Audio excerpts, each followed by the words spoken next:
itu ya, namanya balance. Balance itu kan berarti setimbang. Jadi kalau Anda membicarakan neraca berarti mempelajari kesetimbangan. Kalau neraca massa berarti cabang keilmuan yang mempelajari kesetimbangan massa dalam suatu sistem. Nah, sistem itu sendiri adalah sesuatu yang diamati atau dikaji. Misalkan, Anda kemarin kan bikin diagram alir. Alatnya ada banyak. Satu industri itu alatnya ada yang banyak dan ada yang banyak sekali. Tidak ada yang sedikit. Ya, industri menengah dan besar itu alatnya pasti banyak atau banyak sekali. Nah, kalau kita diminta untuk menghitung material balance, misalkan industri gula, alatnya kan banyak banget ya. Apakah langsung sebanyak itu kita langsung selesaikan? Kalau memang seperti itu bisa jadi puyeng, pusing, terlalu banyak alatnya. Nah, untuk menyelesaikannya kita boleh memilih sistemnya. Jadi satu-satu atau dua-dua, tergantung data Anda. Misalkan, kalau industri gula itu tebu ya, bahan bakunya masuk, kemudian ditimbang. Ditimbang, kemudian masuk ke dicacah. Setelah dicacah, masuk ke pengepresan. Setelah dipres dipisahkan antara nira sama ampasnya. Niranya kemudian masuk diendapkan, masuk ke clarifier biar serat-serat halus yang masih terikut itu mengendap, dipisahkan di bawah. Kemudian yang dilanjutkan niranya masuk ke misalkan pemurnian dan seterusnya. Nah, nanti yang dibilang sistem itu gimana? Saya mau menyelesaikan dulu misalkan neraca massa di tangki clarifier, penjernihan. Berarti sistemnya adalah sistem penjernihan. Itu, jadi nggak semua langsung dikerjakan. Boleh dipilih sistemnya satu persatu. Gitu ya. Nah, neraca massa itu sesuai dengan hukum kekekalan massa. Di alam ini jumlah total massa itu adalah kekal, tidak dapat dimusnahkan maupun diciptakan. Jadi nggak berubah jumlah total massa. Jadi itu yang mendasari perhitungan neraca massa. Untuk apa Anda menghitung neraca massa? Salah satunya bisa untuk merancang peralatan industri, peralatan pabrik. Bisa juga untuk menganalisis alternatif proses produksi. Bisa juga untuk memodelkan suatu proses. Itu. Misalkan Anda punya suatu sistem pencampur, alatnya namanya mixer. Prosesnya namanya mixing, gitu ya. Anda kemudian memasukkan, mau mencampurkan bahan A dan bahan B. Kalau bahan A itu 10 ton, bahan B 15 ton, kemudian dicampur dalam mixer, harusnya yang bisa dikeluarkan berapa ton? Kalau A-nya 10 ton, B-nya 15 ton. Harusnya produknya nanti berapa ton? 25. 25. Tapi mungkin nggak ternyata ketika Anda keluarkan, dia cuma 23. Ada nggak kemungkinan itu terjadi? Ada. Ya, 10 tambah 15 masuk, ternyata yang keluar 23. Mungkin nggak? Ya mungkin saja. Yang masuk 10 plus 15 ternyata yang keluar 27. Mungkin nggak? Ya mungkin saja. Kalau keluarnya 23, Anda pasti ngitung ya, yang 2 kemana, yang 2 ton.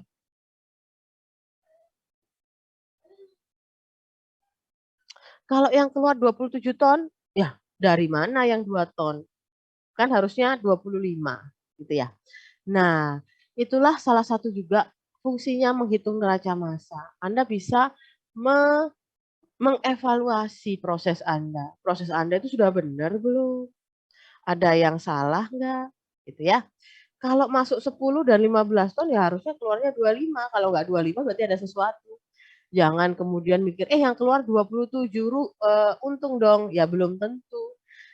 itu hanya membuktikan bahwa ada sesuatu yang salah di proses Anda. Gitu ya. Nanti kalau ada yang mau nanya langsung tanya ya. Oke. Nah, kalau ingin menyelesaikan permasalahan neraca massa, kita punya persamaan umum neraca massa. Ini bahannya sudah saya kasih ya. Sudah saya kasih. Semoga semua sudah mendapatkan filenya. Persamaan umum neraca massa itu terdiri dari 5 komponen. 1 input, 2 generasi, 3 output, 4 konsumsi, dan terakhir adalah akumulasi. Jadi rumusnya adalah input plus generasi dikurangi output kurangi konsumsi sama dengan akumulasi. Apa itu? Apa itu input? Input adalah semua aliran material yang masuk melewati batas sistem. Semua aliran material yang masuk melewati batas sistem. Lawannya adalah output. Output adalah semua aliran material yang keluar melewati batas sistem. Generasi. Generasi adalah semua material yang diproduksi di dalam sistem. Lawannya adalah konsumsi, yaitu semua material yang dikonsumsi atau dipakai dalam sistem. Kemudian akumulasi. Nah, akumulasi ini bahasa Inggrisnya build up within system. Mungkin saya boleh menganalogikan begini. Ketika Anda masuk jadi mahasiswa baru, katakanlah Anda membuka rekening baru. Tujuannya adalah untuk proses pembayaran dan lain sebagainya. Anda buat rekening baru. Misalkan untuk membuka rekening itu nggak perlu biaya, misalkan. Jadi Anda dibuatkan nomor rekening. Nah, pada awal bulan Anda dikirim sama orang tua Anda, gitu ya, untuk biaya kuliah di AK. Katakanlah dikirim 2 juta. Nah, uang 2 juta ini kemudian Anda pakai untuk bayar kos, bayar listrik, bayar pulsa, makan, fotokopi, dan lain sebagainya. Ternyata pada bulan tersebut Anda menggunakan 1,7 juta. Misalkan. Jadi di rekening Anda tinggal berapa?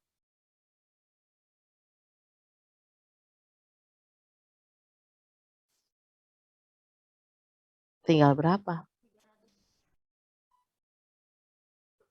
300.000. Itulah akumulasinya. Kemudian bulan depannya lagi dikirim lagi 2 juta. Terus kemudian Anda pakai segala macam karena pada bulan tersebut Anda harus misalkan ada kegiatan kampus sehingga pengeluarannya lebih banyak. Jadi habis 2,1. Jadi tinggal berapa uangnya dalam rekening? Berapa? 200. 200. Nah, berubah-berubah ya. Nah, itulah akumulasinya. Oke? Jadi input, generasi, output, konsumsi, akumulasi, sudah paham? Enggak ada jawab, berarti saya anggap paham. Oke. Ini adalah persamaan umum. Persamaan ini dipakai untuk semua permasalahan neraca massa. Dipakai terus. Tapi Anda silakan baca tuh yang paragraf ketiga. The general balance equation may be simplified according to the process at hand. Apa artinya? Persamaan umum ini bisa disederhanakan tergantung dari proses yang kita amati. Ya. Sebagai contohnya, kalau kita punya prosesnya adalah steady state continuous process, ya. Continuous process itu apa artinya? Proses yang terus-menerus. Prosesnya terus-menerus. Apa artinya? setiap saat itu ada bahan baku yang masuk ke dalam proses, setiap saat itu juga ada produk yang keluar dari proses. Itu continuous proses. Lawannya continuous proses apa?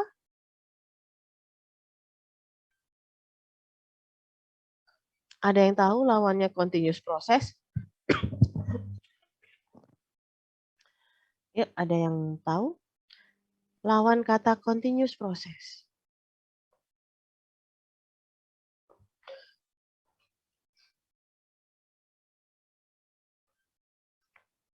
Anyone? Siapapun itu?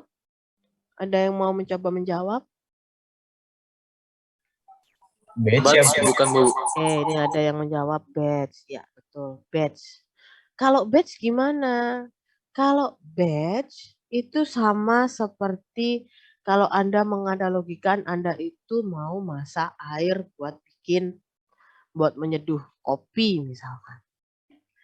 Anda punya teko. Ya. Awalnya tekonya Anda buka, Anda masukkan airnya. Ya, Anda masukkan air. Kalau sudah dimasukkan, airnya ditutup tekonya. Baru tekonya diletakkan di atas kompor, kemudian kompornya dinyalakan. Lihat tadi ya, bahwa materialnya masuk. Habis masuk dihentikan. Jadi setelah materialnya masuk, udah ditutup alatnya. Baru prosesnya dimulai dengan dipanaskan. Setelah dipanaskan, Anda panaskan sampai tekonya bunyi. Menandakan bahwa prosesnya sudah selesai. Anda mendapatkan air mendidih. Apa yang Anda lakukan? Matikan kompornya. Selesaikan, matikan prosesnya. Baru buka tekonya, tuang airnya. Gitu ya. Artinya apa? Material masuk, habis itu selesai, nyalakan prosesnya, setelah selesai prosesnya matikan, baru kemudian dikeluarkan. Nah, itu batch. Artinya keluar masuknya material itu hanya pada waktu-waktu tertentu saja. Itu batch. Nah, kemudian di sini ada tulisnya steady state. Steady state itu artinya apa? Steady state itu artinya berapapun material yang masuk ke proses, sejumlah itu juga yang akan keluar. Jadi tidak ada akumulasi. Masuknya 2 ton, keluarnya juga 2 ton. Masuknya 3 ton, keluarnya juga 3 ton. Maka kalau sudah seperti ini, nilai akumulasinya adalah 0.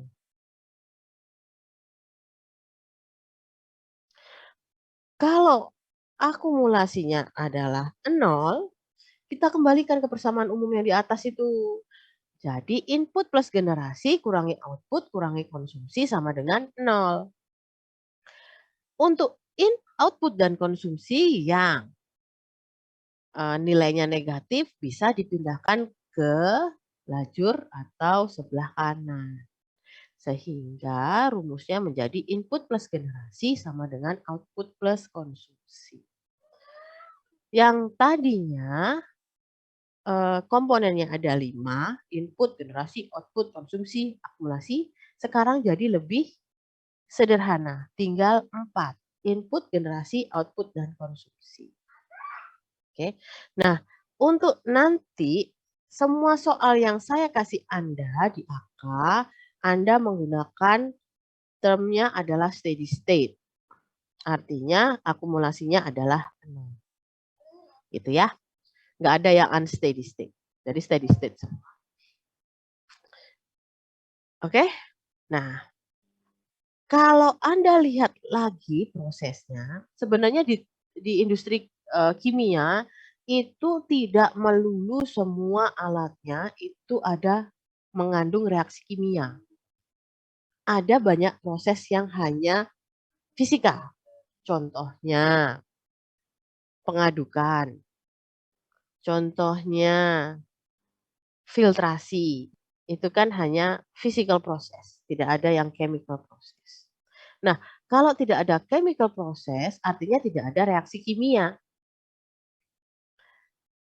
Kalau tidak ada reaksi, maka generasinya berarti tidak ada. Kalau ada reaksi kimia kan berarti dalam sistem dihasilkan suatu material baru. ya, yang awalnya tadi tidak ada masuk ke dalam sistem. Tapi kalau ada reaksi kimia, maka ada dihasilkan material baru. Kalau prosesnya hanya physical proses, artinya tidak ada reaksi kimia, maka nilai generasinya adalah 0. Demikian juga dengan nilai konsumsinya. Tidak ada yang diproduksi, juga tidak ada yang dipakai, karena tidak ada reaktan yang bereaksi. Ingat, ini hanya untuk proses-proses yang berupa physical proses. Kalau sudah seperti itu, maka generasinya sama dengan 0, konsumsinya sama dengan 0, persamaannya menjadi jauh lebih pendek. Input sama dengan output. Jadi cukup singkat. Tapi ingat, yang terakhir ini hanya dipakai ketika prosesnya tidak mengandung reaksi kimia. Oke? Sampai sini ada pertanyaan? Tidak ada? Lanjut ya. Oke, Anda kemarin sudah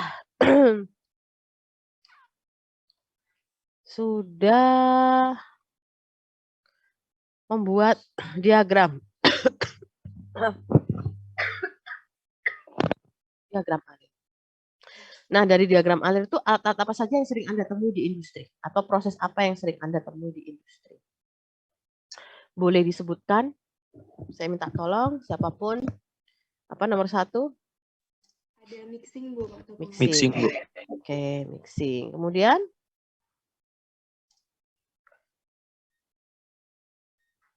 Apalagi? Sulfurasi. Hah? Sulfurasi. Apa Mbak? Enggak jelas. Sulfurasi, Bu. Sulfurasi. Ini di mana ini? Pembuatan gula dari tebu. Sulfitasi. Oh iya, sulfitasi, Bu. Sulfitasi. Saya masuk ke dalam reaksi ya. Karena sulfitasi itu adalah reaksi. Jadi reaksi apapun itu, mau hidrogenasi, sulfitasi, karbonatasi, kita masukkan ke reaksi. Oke, ada lagi? Banyak nih. Distilasi. Distilasi, pendinginan, distilasi. Pendinginan kira-kira itu adalah heat exchanger ya, heat exchange pemanasan. Apalagi? Filtrasi, Bu. Filtrasi. Kompresi. Kompresi itu agak beda. Mungkin nanti saya nggak akan bahas kompresi ya, tapi ya proses juga sih. Apa sih kompresi? Dikompres. Dikompres artinya ditekan.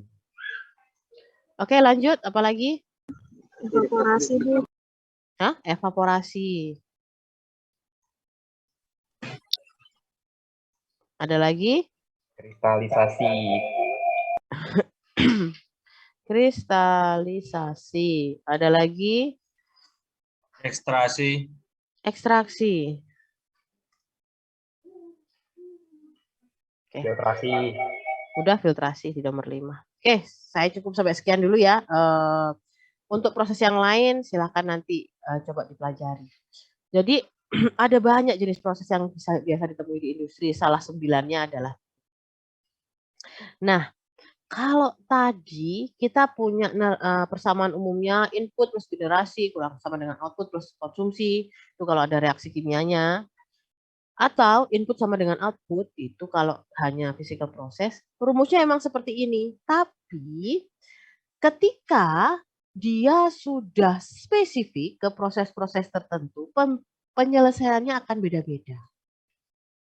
Gitu ya. Nggak boleh, Za, nggak boleh. Main dulu ya. Maka penyelesaiannya akan beda-beda. Nah, untuk menyelesaikan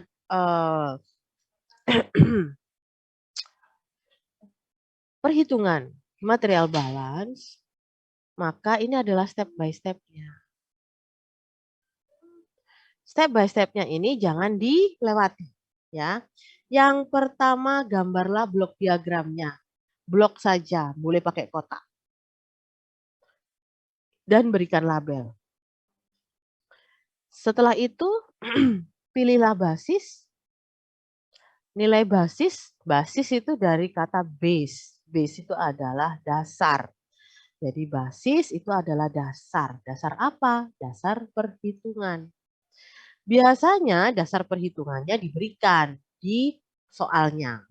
Tapi kadangkala tidak diberikan. Jadi ada kalanya tidak diberikan, tidak disediakan di soalnya. Kalau tidak diberikan, maka boleh Anda asumsikan. Oke, biasanya digunakan laju flow rate. Tapi itu hanya biasanya, tidak harus. Baru kalau Anda sudah gambar, sudah dipilih basis, baru tuliskan persamaan neraca massa. Nomor 3. Kalau sudah ditulis persamaannya baru diselesaikan. Itu nomor 4. Oke, sampai sini ada pertanyaan? Tidak ada? Tidak ada nih beneran?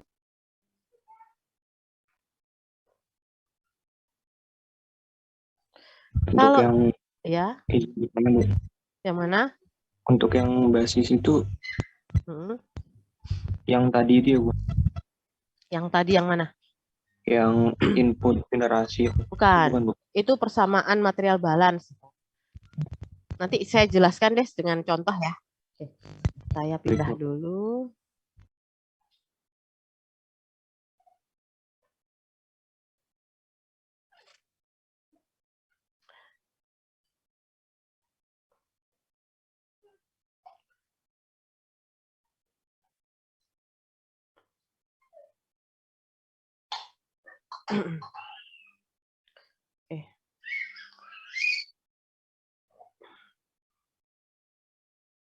Oke, tadi kita menulisnya ini adalah kira-kira proses yang sering Anda temui di industri. Nanti kalau Anda butuh silakan di screenshot sendiri ya. Saya nggak akan kalau yang di PowerPoint kan Anda sudah punya. Tapi kalau yang saya nulis tangan, saya nggak akan screenshot. Jadi silakan di screenshot sendiri. Oke. Tadi step pertama untuk menyelesaikan persoalan neraca massa adalah membuat blok diagramnya. Kenapa? Untuk bisa menyesuaikan persamaan umum dan menyelesaikannya, kita harus tahu mana tadi inputnya, mana tadi outputnya, gitu ya. Nah, sehingga itu adalah step pertama yang harus dikerjakan untuk menyelesaikan persamaan neraca massa. Contohnya, ya, misalkan nomor 1 mixing.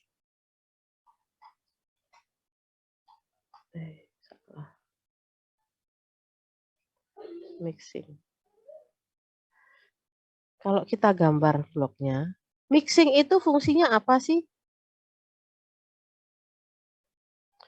Untuk pencampuran bahan. Mencampur. Jadi kalau mencampur, yang masuk tidak mungkin satu alur. Tidak mungkin satu material. Minimal 2. Minimal. Bisa 3, bisa 4, bisa macam-macam. Kenapa nggak boleh 1? Namanya juga nyampur. Kalau cuma 1 apa ya? Campur. Gitu ya. Nah, keluarnya 1. Ya, kalau masuk 2, keluar 2, ya gagal berarti dia mau campur. Keluarnya 1. Ini hubungannya apa tadi? Rumusnya kan ada input, ada output tuh. Nah, jadi Anda harus tahu mana input, mana output. Iza, ke sana dulu ya, Nak. Sebentar ya. Oke. Jadi harus tahu siapa yang masuk, siapa yang keluar. Kalau seperti ini nanti lebih gampang. Ini mixing. Yang masuk pasti lebih dari 1, keluarnya 1. Gitu ya. Oke. Kemudian 2 misalkan. Distilasi misalkan. Distilasi fungsinya apa? Apa distilasi itu? Memisahkan zat Oke. cair dari titik. Oke, memisahkan. Eh, distilasi itu adalah proses memisahkan, Bu. Ini adalah distilasi.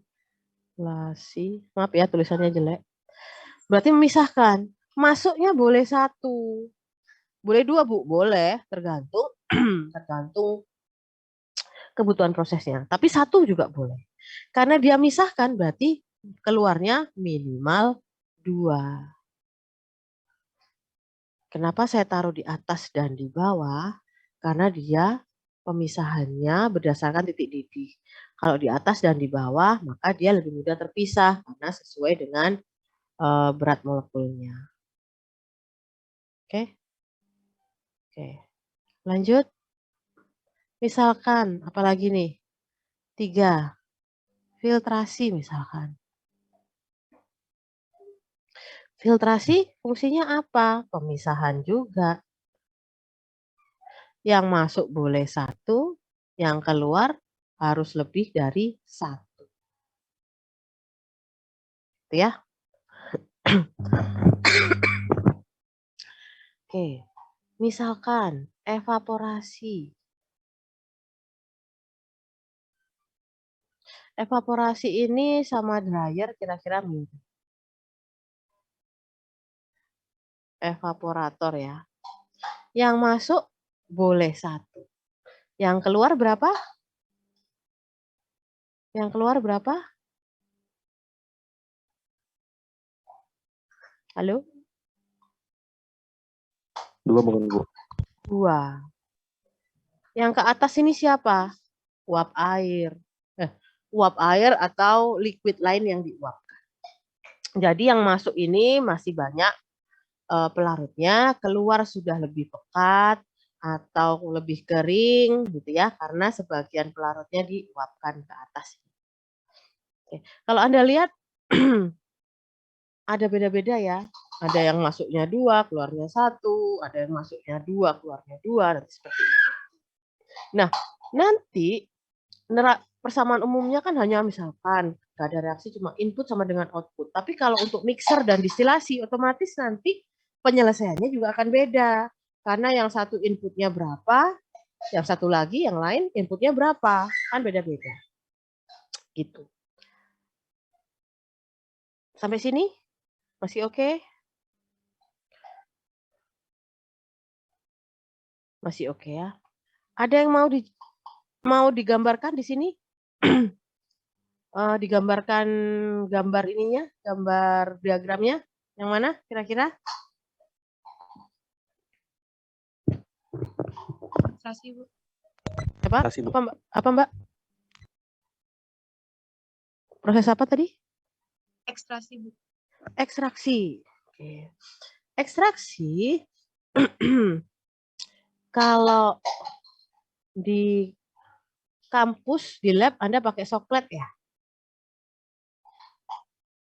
Kalau di industri sudah pakai bejana. Ini ekstraksi. Oke, katakanlah ini masuk. Ini isinya adalah A dalam B. Ada zat A dalam B. Rencananya yang mau diambil ini A. Caranya diekstrak dengan liquid lain, misalkan C. Syaratnya kalau ekstraksi C dan B ini tidak boleh saling larut ya. Gitu ya kalau di pemisahan ya. Atau saya salah? Benar, Bu. Benar ya. Oke. Jadi ini adalah yang masuk di sini itu adalah A dalam B, diekstrak menggunakan C. Harapannya A nanti itu akan pindah ke C, gitu ya. Nah, jadi A dalam B masuk, C juga masuk. Ketemulah dia dalam ekstraktor ini. Nanti keluarnya ini adalah C dan A. Jadi sebagian A pindah ke C, kemudian di sisi lain ini adalah keluar B dengan sedikit A. A-nya masih ada, tapi nggak sebanyak awal. Jadi massa yang sebelah kiri atas ini akan lebih sedikit dibanding yang kiri bawah. Massa yang di kanan atas ini akan lebih sedikit daripada yang kanan bawah. Gitu ya. Ini ekstraksi. Ada pertanyaan? Maaf Ibu, Ya. boleh agak mundur sedikit Bu penjelasannya. Kemana? Mundur sedikit kemana? Ekstraksi.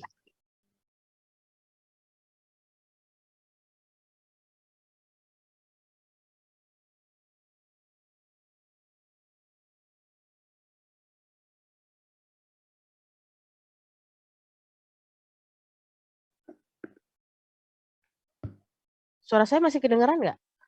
Kedengeran Ibu? Oke. Masih Jadi Bu, gimana? masih Bu. Oke. Jadi tadi mau mundur yang mana? Ekstraksi? Iya Bu. Tadi Saya kan ulang ya. Hah? Aduh, saya ulang aja ya ekstraksi ya. Kalau ekstraksi kita kan atau saya buang semua deh. Oke. Kalau alat ekstraksi ini misalkan yang masuk itu adalah A dalam B. Jadi campuran A dan B, bahan A dan bahan B. Kita mau mengekstrak bahan A ini, kita mau mengekstrak, mau mengambil gitu ya, bahan A dari pelarutnya B ini. Caranya dengan menambahkan larutan C. Harapannya nanti bahan A ini akan larut ke C. Gitu ya. Sehingga ini masuk ya. Ini masuk A dalam B, ini masuk C. Ini B nanti ini akan keluar di atas. Isinya apa? B. Tapi tetap ada A-nya, tapi A-nya nggak sebanyak yang di awal tadi. Kenapa? Karena yang A yang masuk di awal tadi itu sebagian akan terikut dengan C. Gitu ya. Jadi keluarannya ini adalah isinya C dan A. Yang keluar di atas ini B dan A. Tapi jumlah A-nya sudah tidak sebanyak A yang di bawah di sini, yang sama B ini. Karena sebagian keluarnya ikut B, sebagian ikut C. Gitu ya. Nah, karena B dan C ini tidak saling larut, maka C semua turun ke sini, ke bawah ini ya. B semua naik ke atas. Otomatis yang di atas ini jumlahnya lebih sedikit dibanding yang di sini. Why? Karena kan A-nya sebagian pindah. Jadi yang di atas ini masanya pasti lebih sedikit dari yang di bawah ini. Nah, kalau yang kanan, C yang ada di sini pasti lebih sedikit dari C yang di sini, yang di bawah. Arus yang di kanan atas pasti lebih sedikit dari arus yang ada di kanan bawah. Kenapa? Karena tadi awalnya hanya C, keluarnya C plus A. Jadi ada tambahan A. Makanya yang di atas jumlahnya lebih sedikit dari yang di bawah. Oke? Aman ya? Oke, ada lagi yang mau digambar? Dari ini? Mungkin kristalisasi, Bu. Kristalisasi.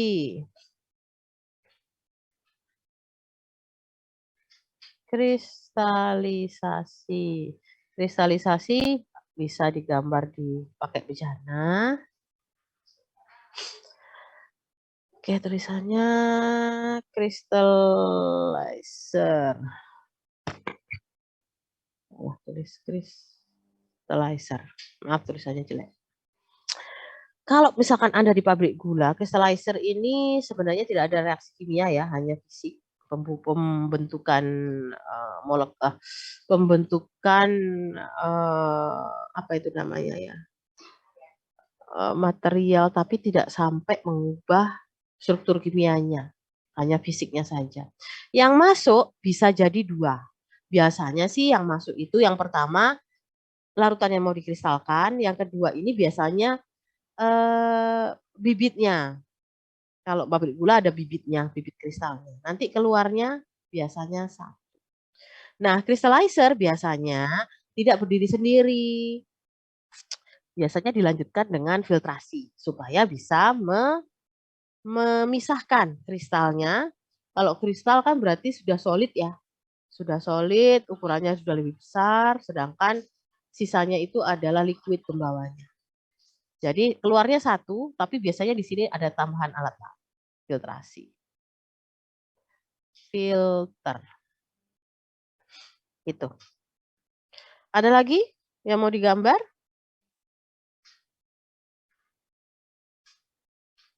Nggak ada? Oke, saya sendiri berarti. 7. Heat exchanger. Heat exchanger itu berarti bisa pemanasan, bisa pendinginan. Yang penting ada perubahan suhu. Ada pertukaran energi. Ini saya tulis adalah HE. Kalau misalkan dia pemanasan, kalau pemanasan berarti kita punya bahan yang dipanaskan kan ya? Air misalkan. Kalau sesuatu ingin dipanaskan berarti suhunya relatif rendah. Katakanlah 30 derajat Celcius. Mau dipanaskan sehingga jadi air 60 derajat Celcius. Misalkan seperti ini. Nah, kalau mau memanaskan otomatis Anda harus punya media pemanas. Kalau di rumah atau di kos mungkin Anda pakai listrik. Ya, pakai listrik. Tapi kalau di industri udah jarang pakai listrik, biasanya pakai steam atau air yang lebih panas. Oke, misalkan saya pakai pemanasnya air, suhunya 90 derajat Celcius. Kalau yang tadi mau dipanaskan, keluarnya pasti suhunya lebih panas, lebih tinggi. Kalau yang memanaskan, keluarnya otomatis lebih dingin, misalkan 70 derajat Celcius. Dan biasanya suhu pemanasnya keluar itu tidak akan lebih dingin daripada air yang keluar yang dipanaskan. Ini 70, ini 60. Gitu ya. Kalau neraca masanya, biasanya antara air yang dari kiri ini dan air yang dari bawah ini tidak akan campur. Biasanya tidak akan campur. Tapi apa ada yang campur, Bu? Ada juga sistem yang dicampur. Tapi rata-rata tidak dicampur. Kenapa? Karena biasanya speknya air yang di kiri, yang di sini, itu akan beda speknya dengan air pemanasnya. Kalau dicampur nanti bikin kerjaan lagi memisahkan. Ya, jadi biasanya nggak dicampur. Kalau tidak campur antara air yang dipanaskan dan air pemanasnya, otomatis massa yang di kiri ini akan sama dengan yang keluar di kanan. Karena dia cuma numpang lewat. Demikian juga air pemanasnya yang dari bawah seluruhnya akan keluar di atas. Gitu. Oke, ada pertanyaan?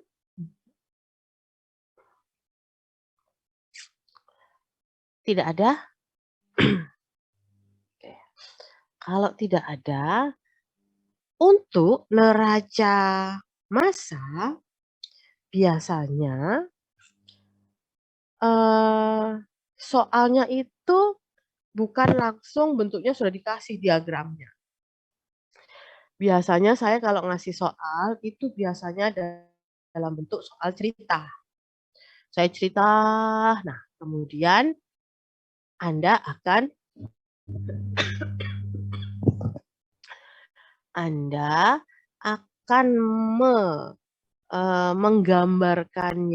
menggambarkan proses tadi itu dalam suatu blok diagram. Ya. Saya mau kasih contoh kira-kira soal yang biasanya saya kasih. Misalkan Anda bekerja di industri pakan. Oke, industri pakan itu contohnya pelet untuk ikan, pelet untuk ayam, gitu ya. Pernah lihat kan? Atau makanan kucing yang dry food itu. Pernah tahu ya? Nah, salah satu proses di industri pakan itu adalah mencampur bahan-bahan kering yang terdiri dari tepung-tepungan, banyak macamnya, ada tepung kacang, tepung jagung, tepung tulang, dicampur dengan air, kemudian diaduk. Bayanginnya jadi adonan. Kayak adonan ya, tepung-tepungan ditambah air diaduk. Jadi kayak adonan begitu. Setelah diadon kemudian dia dimasak pakai steam, pakai uap, diuapi. Bayanginnya kayak dikukus dalam dandang raksasa. Setelah dikukus, dimasak, maka dia mana tadi ya? Oke, pertama itu mixing ya, mixing. Kemudian direbus, dicetak jadi pelet. Setelah dicetak jadi pelet basah ya. Pelet basah. Nah, pelet basah ini kandungan airnya masih 25%. Padahal untuk dijual itu dalam keadaan kering. Dengan kandungan air hanya 2%. Oke. Kalau Anda disuruh mengeringkan, kira-kira masuk alat apa ini? Evaporator? Boleh, tapi mungkin lebih pas itu dryer ya. Dryer kan pengering. Jadi ini semua dilakukan pengeringan dilakukan dalam dryer. Ya, berarti pelet basah dikeringkan menjadi kering. Pelet kering. Oke, pertanyaannya, berapakah jumlah air yang diuapkan?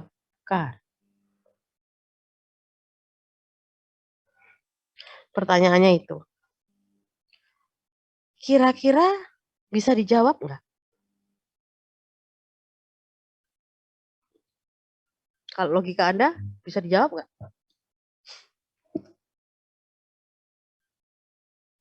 23% ya, Bu. 25 dikurangi 23%-nya. Kalau kita udah ngomongin neraca massa dalam satuan kilogram. Kira-kira bisa dijawab nggak?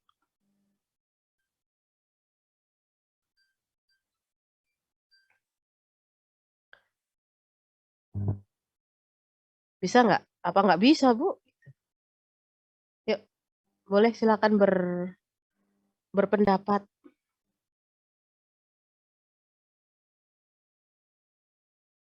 Bisa nggak? Kalau bisa, bisa. Kalau enggak. Silakan berpendapat. Nggak ada salah benar. Ini kita belajar, jadi kalau tidak sesuai nanti kita buat jadi sesuai.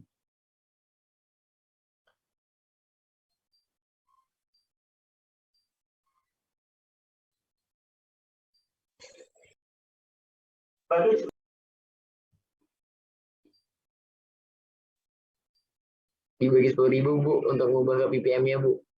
Kenapa? Dibagi 10.000 untuk diubah ke ppm-nya. Menjadi 10.000. Dibagi 10.000 untuk diubah menjadi ppm-nya Bu. ppm itu satuannya satuan massa nggak? Masih belum ya?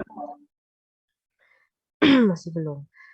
Oke, jawabannya adalah tergantung. Tergantung apa ya? Kalau yang masuk ke dryer banyak ya otomatis jumlah airnya juga banyak. Kalau sedikit juga jumlah airnya sedikit. Jadi ada yang kurang di soal ini. Apa yang kurang? Kita sudah tahu airnya berkurang dari 25% ke 2%. Tapi kita nggak tahu sebenarnya pelet basahnya berapa banyaknya. Gitu ya. Jadi ada yang kurang. Sehingga kalau kita mau menyelesaikan ini, kita coba ya. Kita gambar dulu nih. Ini adalah dryer. Yang masuk apa tadi? pelet basah ya. Airnya 25%. Ini masuk. Dryer keluarnya pelet kering. Airnya 2%. Cukup seperti ini gambarnya? Atau ada yang kurang? Ada yang uap air. Oke, berarti ada satu lagi ya aliran ya. Keluar. Ini adalah uap air. Gitu. Oke, kita gambar dulu ya. Katanya step pertama adalah kita menggambar diagram, blok diagramnya. Oke. Kita sudah menggambar, kemudian berikutnya apa yang ditambahkan? Kita harus menambahkan batasan sistem. Kenapa harus ada batasan sistem?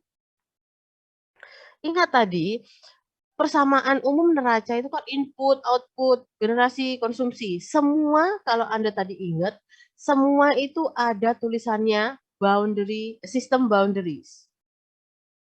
Kalau input itu adalah aliran massa yang masuk melewati batas sistem.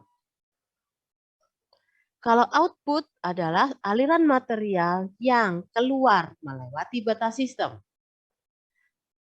Kalau generasi itu dihasilkan di dalam batas sistem, kalau konsumsi itu digunakan dalam batas sistem. Jadi kita tetap harus menggambar batas sistemnya.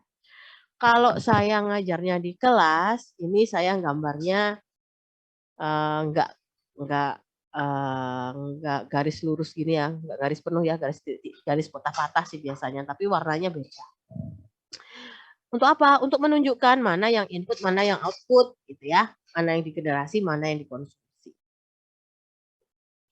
Bu, gampang itu Bu, namanya masuk sama keluar mah udah kelihatan.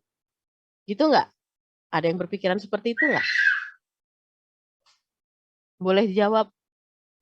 Enggak penting Bu, kan udah kelihatan tuh siapa yang masuk, ada yang keluar. Gitu enggak? Gimana? Tanpa dikasih kotak merah udah tahu ya, mana input, mana output ya? Halo? Halo? Ya, sudah. Sudah kelihatan. Enggak penting berarti ya. Ini akan kelihatan kalau gambarnya cuma satu. Sistemnya atau alatnya cuma satu. Saya kasih contoh. Kalau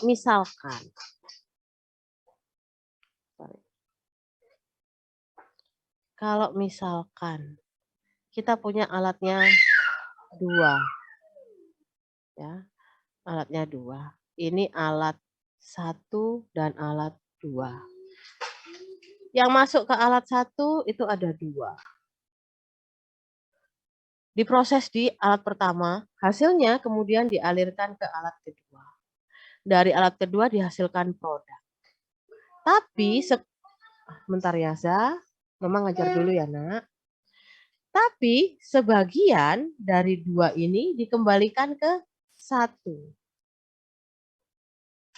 Agak ribet ya, kalau udah kayak gini. Nah, tadi awal saya membicarakan mengenai sistem. Sistem adalah apa yang kita kaji. Gitu ya. Anda boleh milih gitu. Ketika Anda dikasih diagram ini Anda boleh milih. Saya mau menghitung sistem yang mana dulu. Nah, kalau alatnya 2 seperti ini, berapa banyak sistem yang bisa Anda pilih?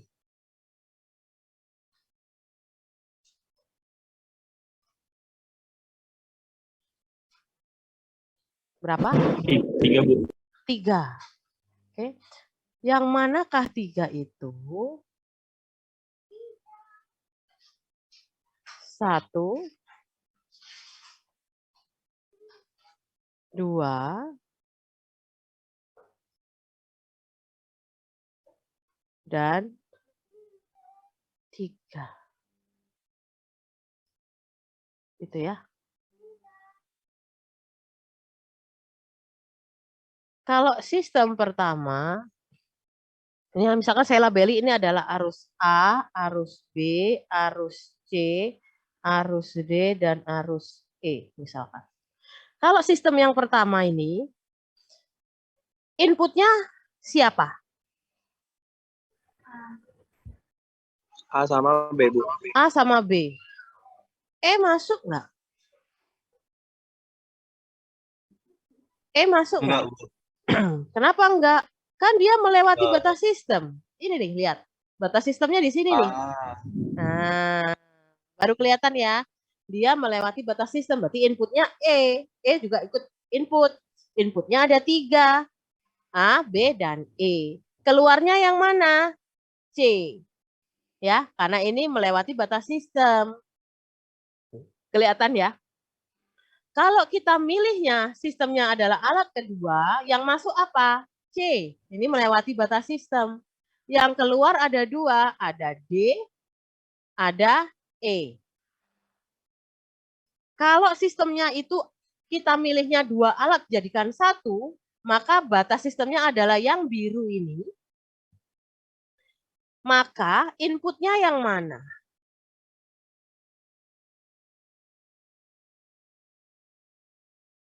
Kalau kita pakai sistem yang biru ini. Yang biru. Inputnya yang mana? A dan B, Bu. A dan B. Yang keluar? D. D. Jadi si C dan si E itu muter aja di dalam sistem. Jadi kita nggak akan hitung sebagai input ataupun output. Jadi kenapa kita perlu memberikan batasan sistem supaya jelas mana input, mana output. Kalau satu alatnya memang tidak akan terlihat penting. Tapi kalau sudah banyak akan menjadi penting. Namun dia terlihat penting ataupun tidak terlihat penting, tetap harus dibuat. Gitu ya.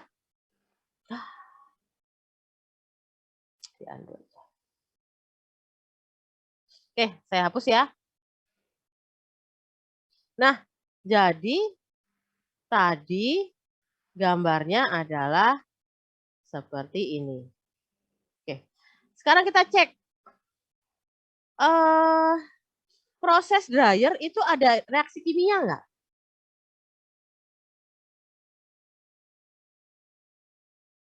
Tidak, Bu. Tidak ada. Oke.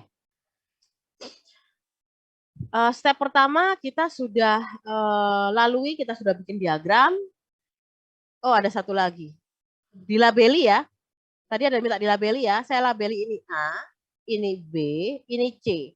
Kenapa? Karena kalau dipanggil lebih enak manggil A, B, C daripada si pelet basah, si uap air, dan si pelet kering. Jadi kan susah. Bagusan dikasih label A, B, dan C. Saya nggak suka, Bu, maunya KLM, silahkan. Asal jangan dipakai W, X, dan Y. Karena apa? Karena nanti overlap, biasanya digunakan nanti ya untuk fraksi. Oke, ini kita sudah selesai tahap pertama. Tahap kedua adalah apa? Tentukan basis. Seperti saya bilang tadi, ini hanya menunjukkan persennya aja, tapi kita nggak tahu sebenarnya yang diproses berapa banyak. Karena tidak ada, maka saya boleh nulisnya, boleh saya asumsikan. Asumsikannya sekali saja, jangan semuanya diasumsikan. Kalau semua diasumsikan, kita nggak jadi ngitung, gitu ya. Anda boleh ngasumsikan B, boleh ngasumsikan A, boleh ngasumsikan C. Tapi biasanya, supaya lebih mudah, biasanya yang diasumsikan adalah A. Basis A itu adalah misalkan 100 kg per jam. Bu, saya nggak suka pakai per jam. Boleh 100 kg saja. Jadi Anda asumsikan. Oke, sampai sini paham ya? Misalkan saya nggak mau pakai per jam, Bu. Saya mau basisnya A, 100 kilo. Misalkan sampai sini. Udah ada basisnya, kemudian kita selesaikan berikutnya stepnya adalah tuliskan persamaan neraca massanya. Ya, persamaan neraca massanya apa? Karena ini tidak ada reaksi kimia, maka cuman input sama dengan output.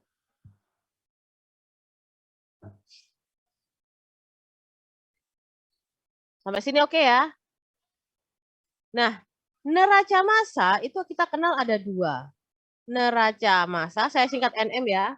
Neraca massa total dan neraca massa komponen. Neraca massa total itu melihat total aliran A, B, dan C. Saya tidak peduli isinya apa. Saya nggak peduli kalau A itu isinya ada air 25%. Di C ada air 2%.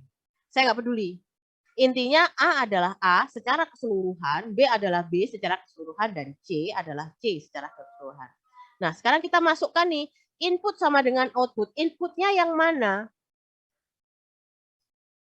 Dari gambar itu? Yang A, Bu. A. Hanya A? Hanya A ya. Sama dengan output. Outputnya adalah B dan C. A sama dengan B plus C. A-nya adalah 100 kg. B-nya belum tahu. C-nya juga belum tahu. Ini adalah persamaan 1. Oke, sampai sini.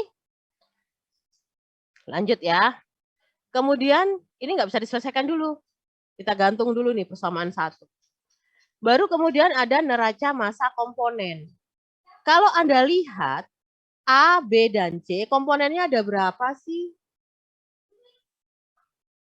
Hanya ada 2 ya. Satu adalah isinya air, satunya adalah katakanlah solidnya. Ya. Jadi neraca komponennya itu ada 2. Yang pertama adalah komponen solid. Yang kedua adalah komponen air. Sampai sini udah paham? Kenapa komponennya cuma 2? Karena ini padatan yang ada airnya dikeringkan gitu ya. Tinggal padatannya jadinya lebih kering kayak gitu ya. Jadi saya nulisnya komponennya solid. Kalau misalkan nanti Anda dapat soalnya adalah larutan gula, berarti ya komponennya 2. 1 gula, 2 adalah air. Ya. Oke. Di sini di kasus kita ini komponennya ada 2, solid dan air. Rumusnya apa persamaannya? Balik lagi ke sini, input sama dengan output. Inputnya kan A, B, plus C. Tapi enggak cuman A saja. Karena kita sudah melihat ke komponennya, maka kita sebenarnya melihat solid yang masuk ke dryer berapa sih? Gitu. Solid yang keluar dari dryer berapa sih? Nah, maka kita harus mengalihkannya dengan fraksi X1 di A. Kalikan X1 di B, kalikan X1 di C. Apakah X1? X1 adalah fraksi komponen 1. Siapa komponen 1? Ini saya tulis 1, komponennya solid. Jadi X1 di A itu adalah fraksi solid di A. Fraksi itu hampir sama kayak konsentrasi. Kalau Anda lihatnya A itu apa sih kalau digambar? Ini ya, digambar ini ya.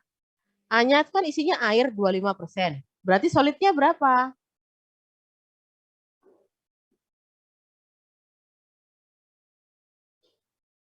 Berapa solidnya?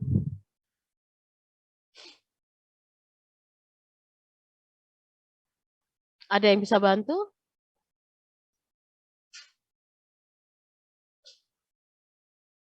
Halo? Hujan pada tidur semua ini?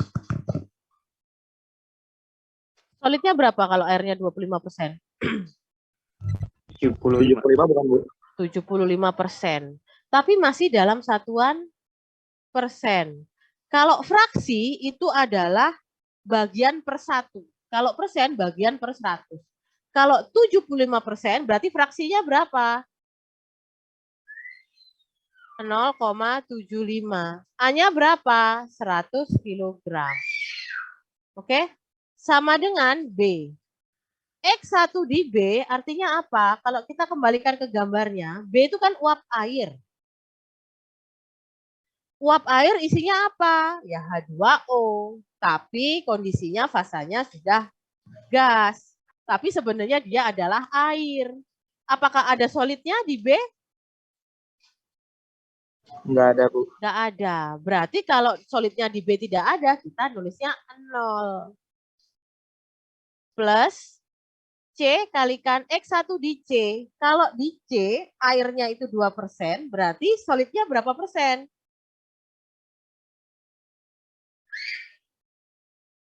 98. Jadi 0,98. Oke. Nah, persamaan ini bisa diselesaikan.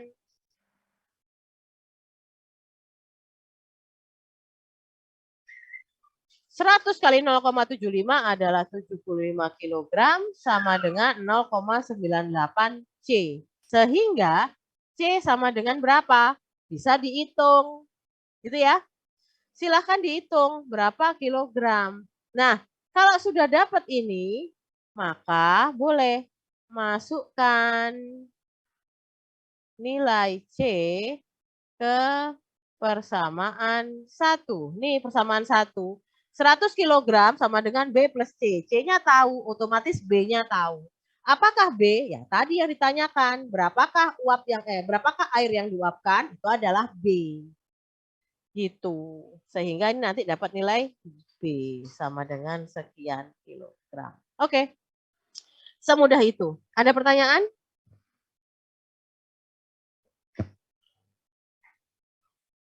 Ada pertanyaan?